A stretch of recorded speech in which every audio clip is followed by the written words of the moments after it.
Good morning mga ka-OFW around the world and welcome back to my channel. If you are new here, please do like, share and subscribe to my channel and also hit the notification bell so you will notify every time I upload new videos. Thank you. Today in this video ay naimbitahan nga po tayo sa isang birthday party kung saan gaganapin sa isang Filipino restaurant. Actually, ang may birthday or ang celebrant po ay isang Saudi national.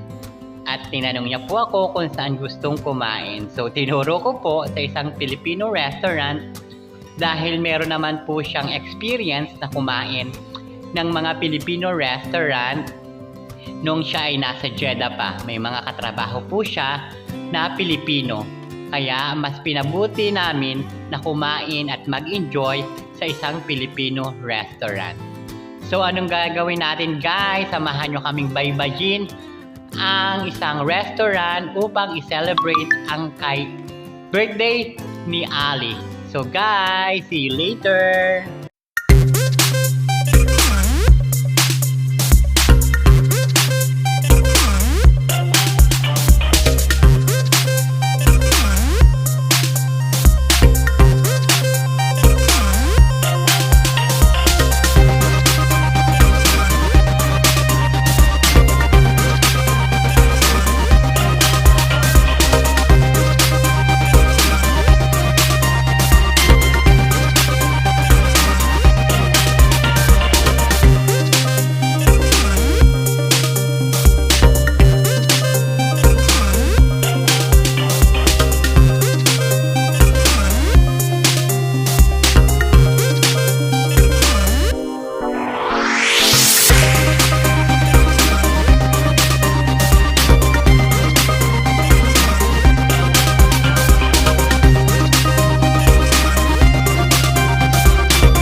Siya nga pala guys, ako nga pala ay sinundo pa ng celebrant sa aking bahay.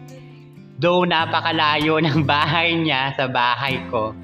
Siguro it's almost 45 minutes to 50 minutes bago niya marating yung aking place. So napakabait ng taong ito.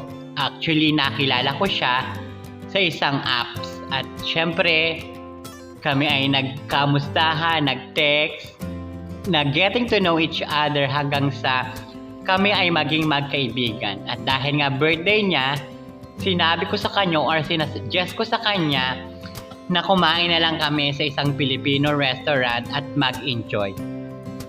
Grabe guys, sa sobrang effort niya kahit umuulan, medyo umuulan, umaambon that time. Especially nung gabi, sobrang lakas ng ulan pero hindi siya nagpatinag. Talagang sinundo niya ako para lang kami at ang iba naming kasama ay mai-celebrate ang birthday niya. At awa naman ng Diyos, naging masaya naman siya sa aming pag-celebrate ng birthday niya. Ito nga palang guys na tinatahak nating kalsada ay ang tinatawag na Kurais Road. Kaya guys, sige pa, samahan nyo pa kami upang mapuntahan natin ang Filipino restaurant para i-celebrate ang birthday ni Ali. See you guys!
At nakarating na nga tayo sa isang Filipino restaurant dito sa Red Kingdom of Saudi Arabia. Oh guys, ito yung mga in-order kong food. May chicken sisig, tom yum, syempre ang chicken barbecue. Maganda guys yung kanilang place. Mayroon silang live band kung saan mga Pilipino rin ang kumakanta. Syempre, hindi lamang pag sinabing Pilipino kumakanta, Pilipino or Tagalog lang ang kinakanta. Syempre, kumakanta sila ng English at Tagalog. Kaya naman enjoy ang aming kaibigang si Ali. Actually, binati siya ng singer at kinantahan siya ng happy birthday. At talaga namang tuwang-tuwa siya dahil first time daw niya na mabate sa maraming tao. Kita nyo naman guys, maganda yung pwesto or place at restaurant na kinainan namin. Talagang dinala ko siya dito kasi first time niya dito sa lugar na ito. Pero hindi niya first time na kumain ng Filipino food. Dahil nga, may mga katrabaho siya na Pilipino dati at talaga namang siyempre tayo mga Pilipino pag naging kaibigan natin ay talagang kaibigan natin. Ini-invite ng ating mga kababayan Pilipino si Ali para kumain at magbanding. Kaya hindi na bago sa kanya ang mga pagkaing Pinoy. Kaya naman napakasaya niya that night dahil na-celebrate niya with Filipino friends. O ano pa guys? At dahil nga kami ay ginabi na sa pag-celebrate ng kaniyang birthday at napakalayo ko pa from venue, ay naisipan namin mag-check-in dito sa isang hotel dito sa Al-Bata, Riyadh Kingdom of Saudi Arabia. So guys, ito itutur ko kayo nang makita nyo ang aming pinagtulugan. See you!